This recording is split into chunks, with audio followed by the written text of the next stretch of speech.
They called him cheap. Not thrifty, not careful, not wise, just cheap.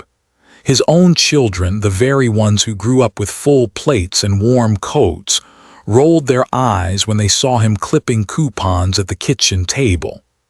"Dad, nobody does that anymore," they said. They laughed as if frugality were a punchline. But what they didn't know, what they couldn't know, was that every slip of paper he cut out with those weathered hands was a thread in a much larger fabric, one woven across decades of sacrifice, discipline, and quiet love. Welcome to Family Shadows, a place where stories of fathers, of legacies, and of quiet reckonings come alive. If you've ever felt the sting of being underestimated, or the ache of being dismissed by the very people you love, then stay with us. These are not just tales, they are mirrors. And if you wish to walk with us through more of these family journeys, I invite you, gently, as one might invite you to sit at an old wooden table, to subscribe. It helps us keep telling stories that matter, stories that remind us all that respect and love are worth more than gold. Tonight's story is titled, "My Kids Mocked My Coupon Cutting, so I showed them the fortune their old man tricks built." Samuel Hayes was 61 years old, and the world had already decided who he was. In his neighborhood on the outskirts of Portland, he was that widower who still wore flannel year-round. At the local grocery, he was the man with the scissors, the one who held up the line with his coupons. To his own children, he was a relic with good intentions perhaps, but one out of place in a world of instant apps, touchless pay, and same-day shipping. But Samuel was none of those things, or rather, he was all of them, but also more. He was a man shaped by decades of living with less and making it enough. A man who knew the weight of every dollar, because every dollar once had to stretch to cover shoes, medicine, or an overdue electric bill. He had not always been alone at the table. There was a time, not so long ago, when Helen sat across from him, the light of the morning sun catching the golden streaks in her hair as she spread the paper across the table. She had a laugh for every silly promotion. Buy two, get one free on canned peaches. Guess what we're having for dessert all week, Sam? And he had a patient grin, nodding, cutting, saving. What started as necessity in their early years became habit, then ritual, then something deeper, a private code of love. Every coupon she clipped was her way of saying, "I see the future we're building, one dime at a time." But Helen was gone now. Cancer had taken her quietly, as if death itself respected the hush of their small home. What remained were her cookbooks, her voice in the walls, and that coupon folder Samuel still carried like a badge of their life together. It was on a rainy Thursday evening, the kind that made the gutters outside sing, when the latest jab came. The family was gathered for dinner at Samuel's house, his children, Andrew and Olivia, arriving in their polished cars, wearing the lives they believed they had earned. Andrew, 35, leaned back in his chair, eyes narrowing as he watched his father fold a coupon neatly into his wallet. "Dad," he said, voice tinged with that mixture of irritation and pity only adult children seem to master, "nobody uses coupons anymore. It's embarrassing." Olivia, younger but not softer, let out a stifled laugh, trying to ease the sting but failing. "He's right, Dad. People probably think you're broke." Samuel's hand paused. The fork in his left hand hovered above his plate, then lowered. He didn't argue. He didn't defend. He only folded the slip of paper, slid it back into his wallet, and offered a small smile that didn't reach his eyes. The thing about words is that they don't have to be shouted to pierce. They don't even have to be cruel on purpose. Sometimes the faintest snicker, the quietest remark, digs deeper than a scream. Samuel felt the weight of his children's judgment settle across the table like an invisible fog. But Samuel Hayes was not a man quick to anger. Life had taught him that storms pass, and silence often says more than shouting ever could. Still, as he sipped his water, his heart replayed the moment, Andrew's smirk, Olivia's laughter, and he felt something stir. Not rage, not bitterness, but a deep, aching question. When did the things that saved them become the things they now despise? To understand Samuel is to understand his ledger of sacrifices. Back in his 30s, when the children were small and Helen stayed home, there were nights when dinner was bread and soup stretched with more water than broth. He remembered clipping that first coupon for diapers, feeling almost ashamed until Helen kissed his cheek and whispered, "Smart man. Every penny is a brick in our house." Coupons paid for Andrew's Little League cleats, Olivia's piano lessons, the school trips neither child even remembered.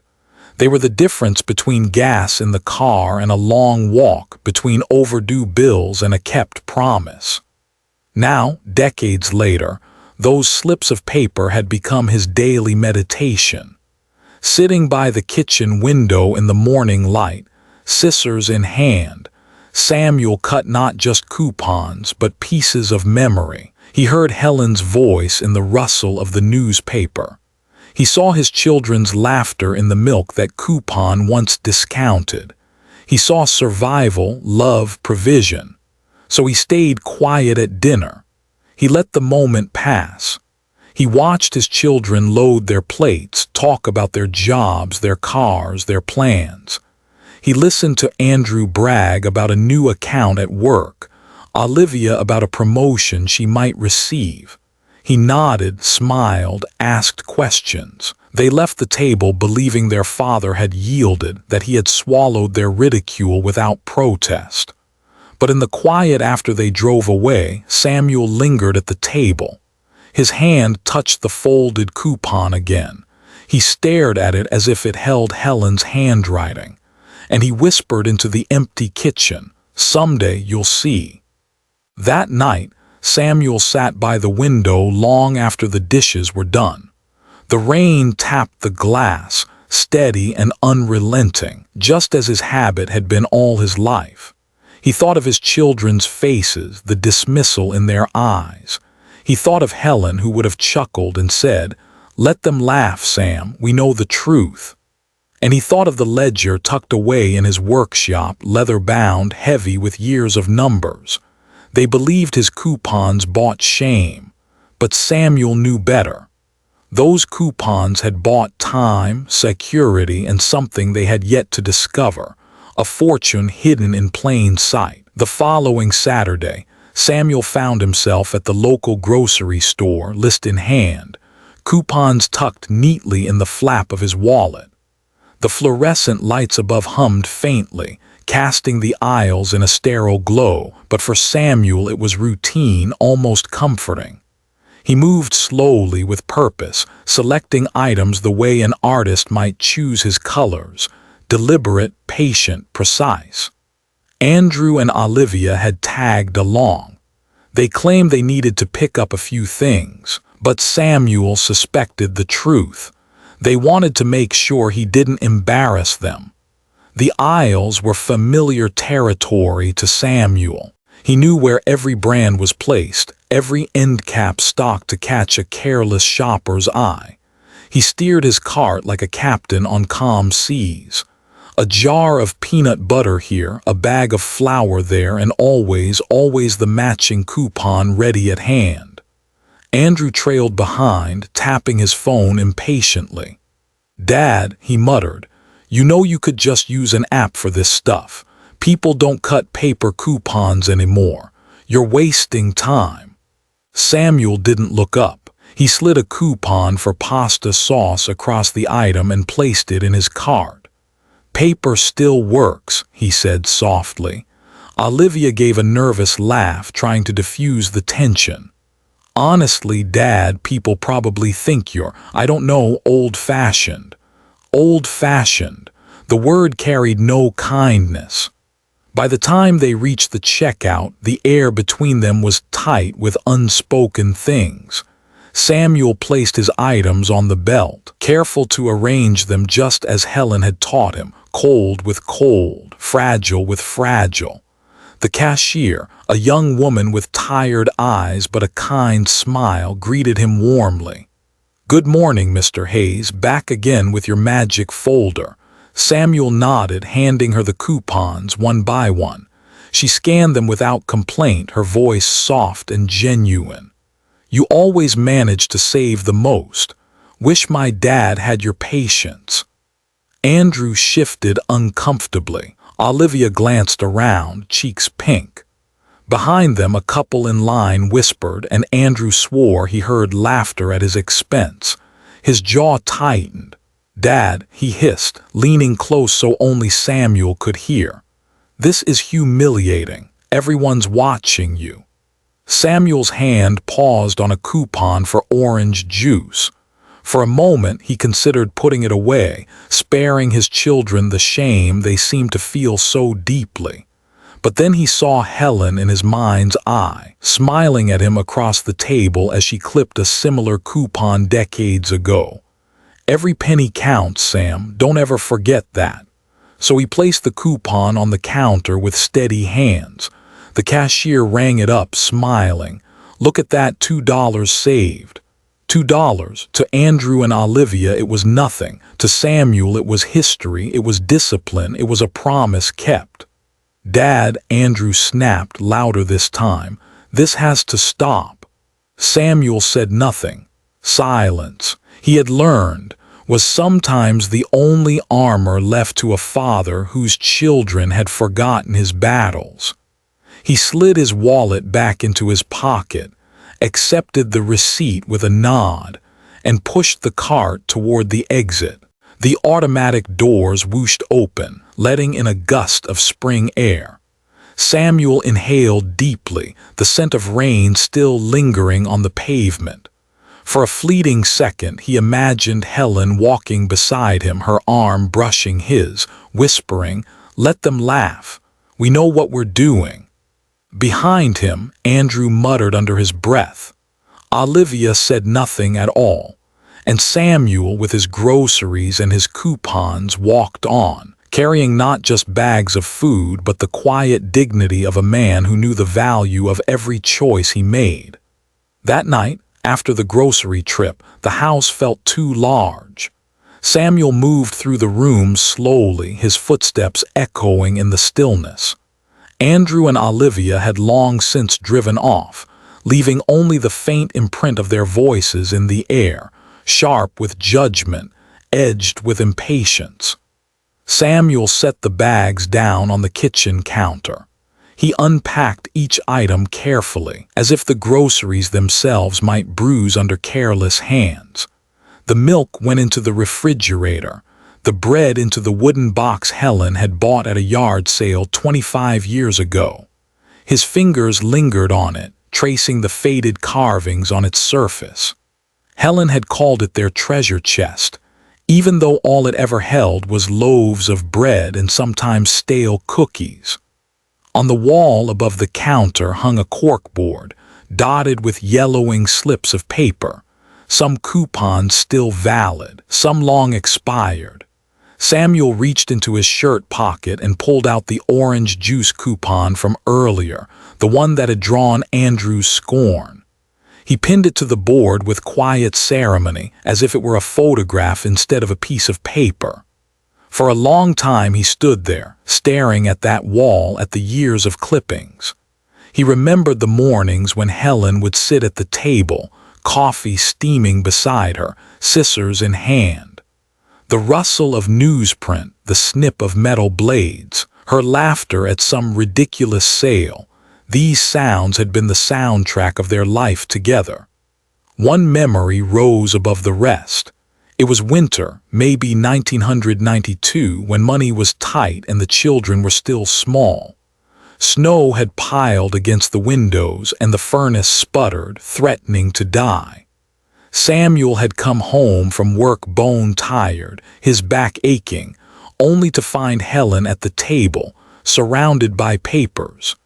She looked up at him with a triumphant smile, waving a coupon booklet like it was a golden ticket. "Look, Sam," she said, "double savings on heating oil this week. If we buy now, we can stretch it through February." He had kissed her forehead, overwhelmed by the sheer ingenuity of a woman who could make hope out of scraps of paper. That winter, they kept warm because of her. The children never knew the difference. Now, alone in the kitchen, Samuel whispered, "You always knew how to make it enough, didn't you, Helen?" His voice cracked, barely audible even to himself. He carried the memory into the living room. The house was lined with photographs, each one a capsule of a life well lived. There was Andrew at his high school graduation, Olivia at her piano recital, the family standing in front of a half-finished boat Samuel had been working on. And there, in the center of the mantel, Helen, her smile eternal, frozen in a moment when time was still kind. Samuel sat in his old armchair and let the silence wrap around him. Outside, the neighborhood buzzed with the life of others, distant car doors, laughter drifting from the house next door, the hum of a lawn mower. Inside, it was just him and the echo of scissors cutting through paper. The world had moved on.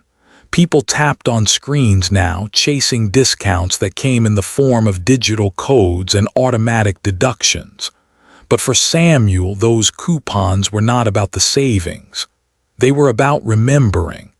They were about Helen's voice saying, "Every penny counts. Sam, every penny is a promise." He closed his eyes and let the memory settle. The smell of her coffee, the warmth of her hand resting on his, the way she could make even the leanest years feel abundant, it all came rushing back.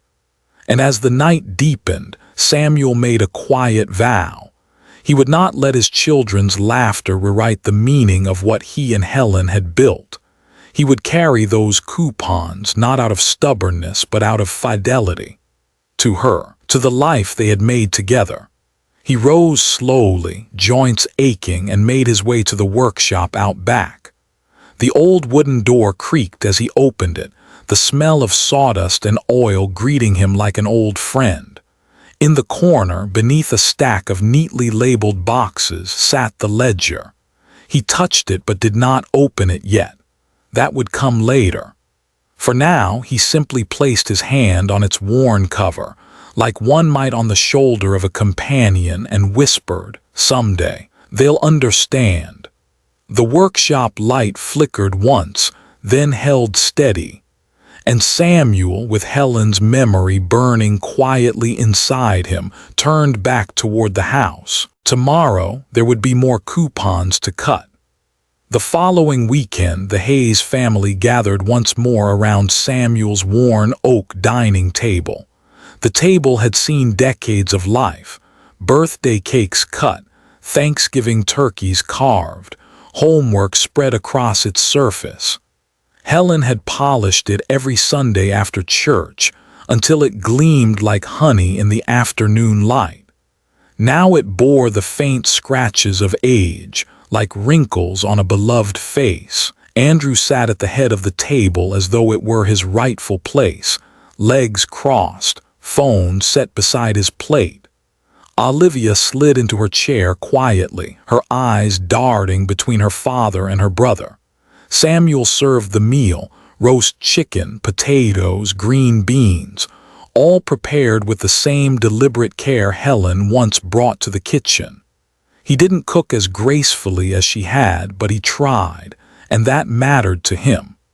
The conversation began harmlessly enough. Andrew spoke about a new client he'd landed at work, Olivia about a fundraiser at her office. Samuel listened, nodding, asking questions in that quiet way that fathers do, proud even when uninvited. But it didn't take long for the air to change.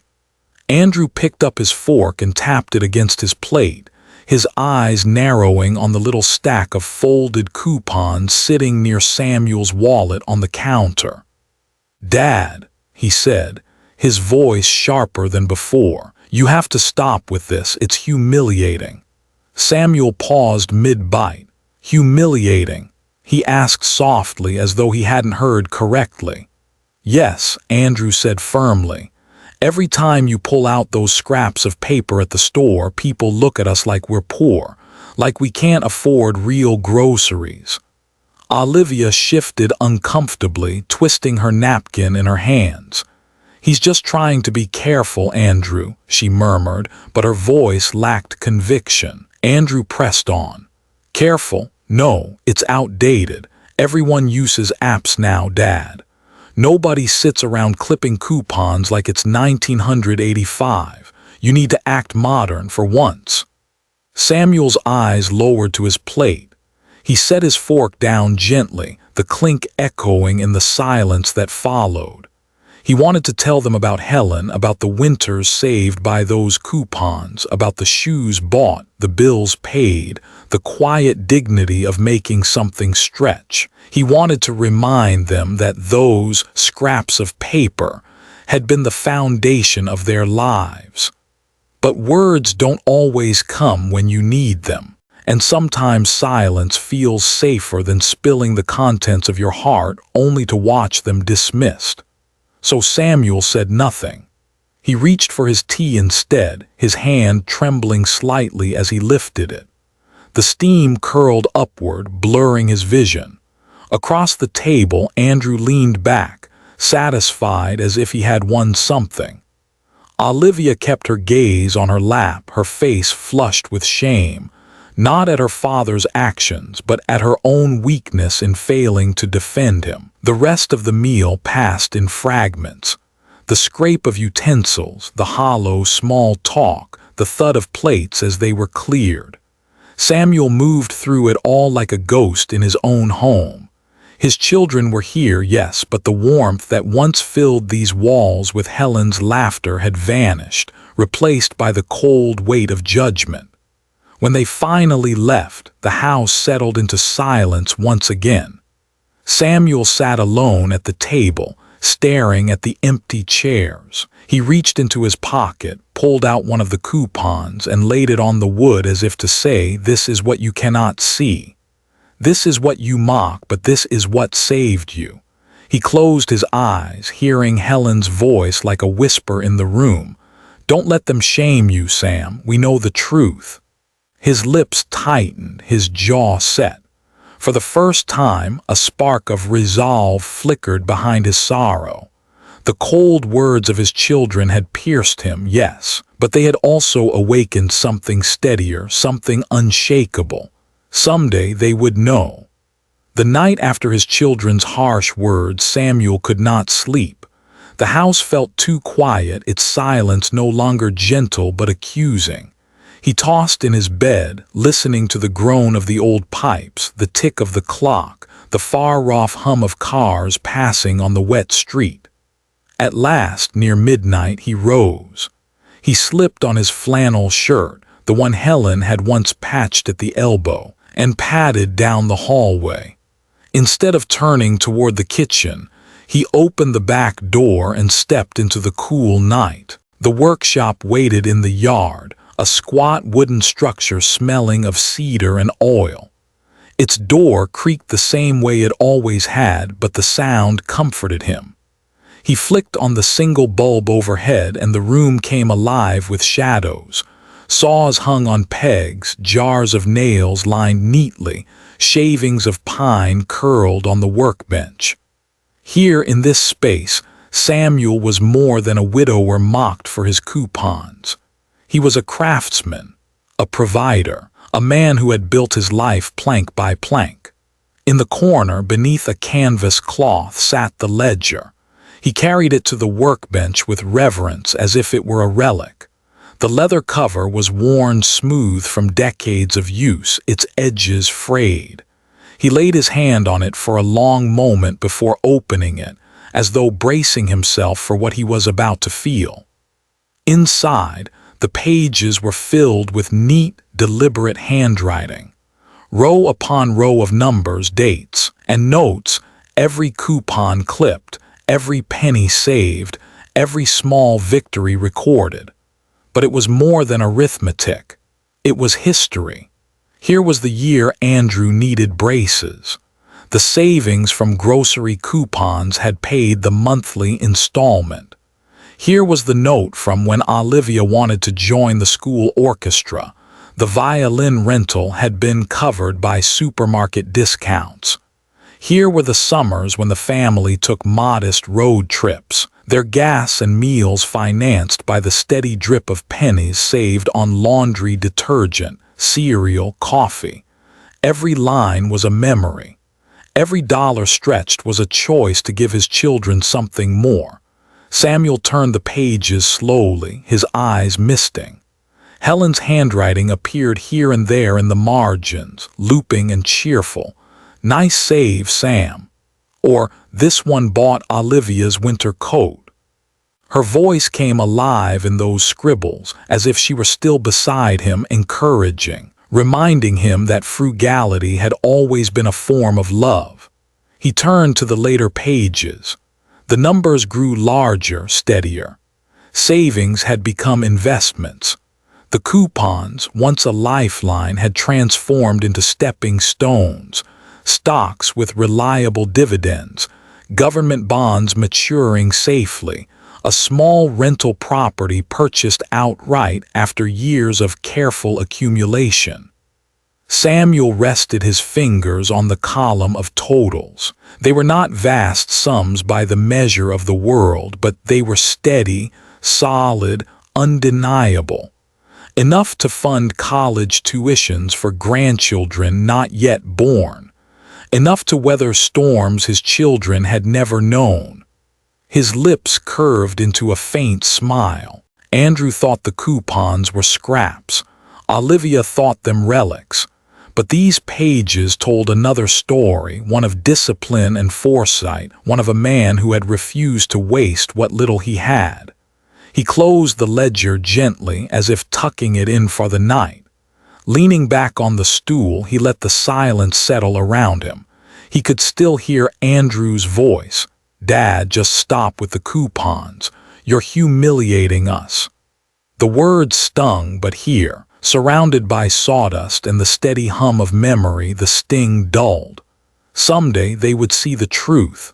Someday, when the time was right, he would show them these pages, not to boast, not to scold, but to teach, to prove that what looked like scraps of paper had built something lasting.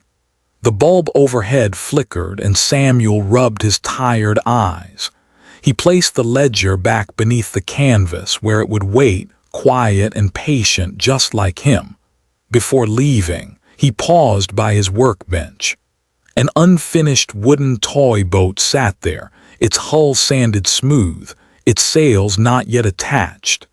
He had been working on it for months, slowly, in no rush.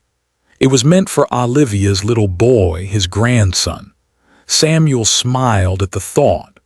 Perhaps one day that boy would understand what his mother could not, that love often looks like sacrifice, and sacrifice sometimes looks like clipping coupons no one else respects. He switched off the light and stepped into the cool night.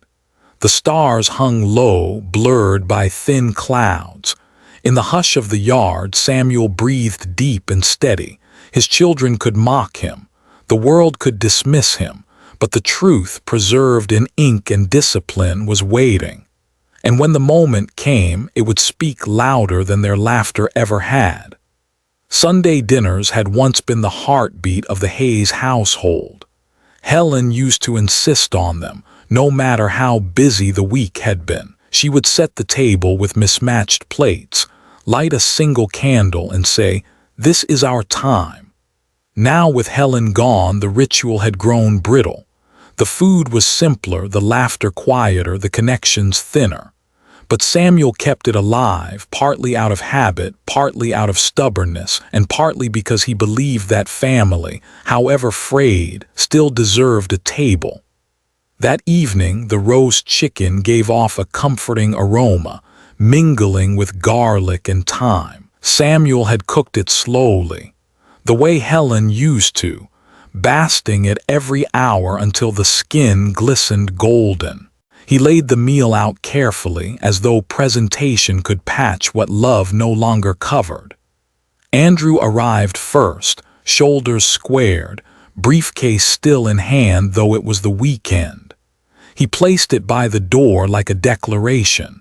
His work was more important than this gathering. Olivia came a few minutes later, balancing a tray of store-bought rolls. She kissed her father's cheek, but her eyes were restless, flickering toward her brother for cues. They ate in relative silence at first. The scrape of knives against plates, the soft clink of glasses. Samuel asked about Andrew's work, about Olivia's new project. They answered in short bursts, polite but distant. And then Andrew leaned forward, elbows on the table, his eyes fixed on his father. "Dad, we need to talk." Samuel's fork paused midair. "All right," he said. Andrew's tone carried no warmth. "This coupon thing, it has to stop. You're embarrassing us. Everywhere we go, people see you digging through that little folder like you can't afford a full price. It makes us look small." Olivia shifted uncomfortably, brushing a crumb from her lap. "Andrew's right, Dad," she whispered. "Maybe it's time to let some of the old ways go. Just act modern. Act modern." The words landed like stones. Samuel set down his fork gently, the silver ringing softly against the plate. He looked at his children, the very people whose childhoods had been stitched together by those slips of paper they now despised. His jaw tightened, but his voice was steady. "You think coupons make you small?" he asked quietly. Andrew nodded, resolute. "Yes, they make you look desperate. We don't need that. We're not kids anymore. We can take care of ourselves. You don't have to keep acting like every penny matters." For a long moment, Samuel said nothing.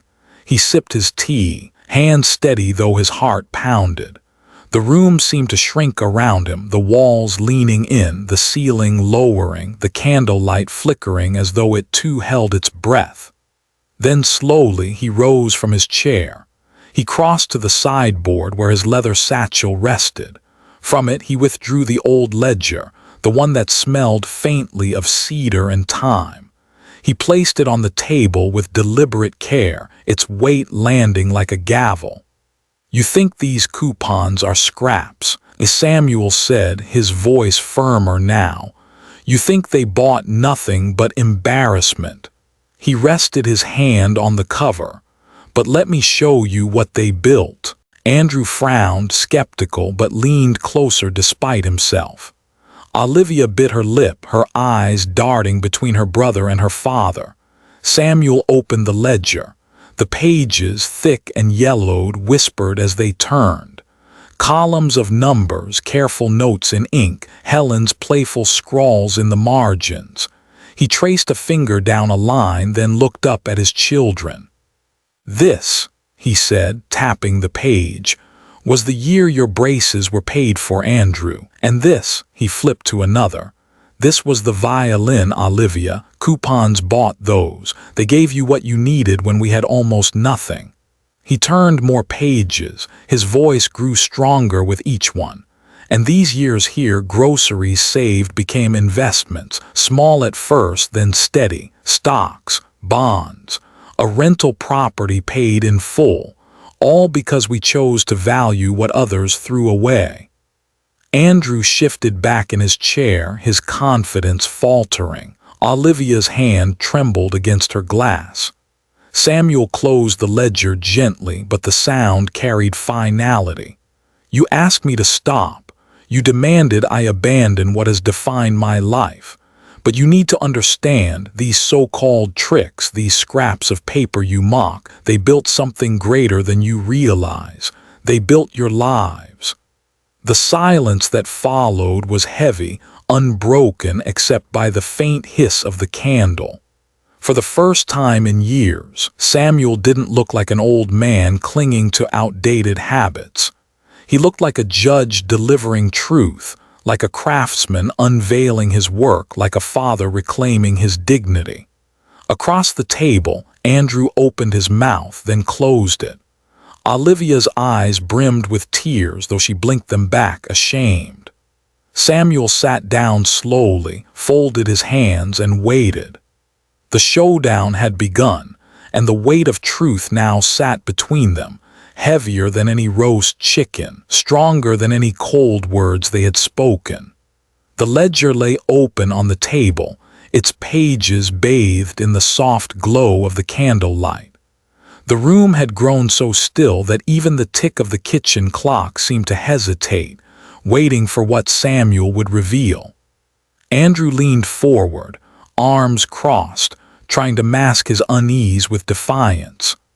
Olivia sat frozen, her eyes wide, her lips pressed together as if she feared a single word would shatter the fragile air. Samuel adjusted his glasses and began to turn the pages.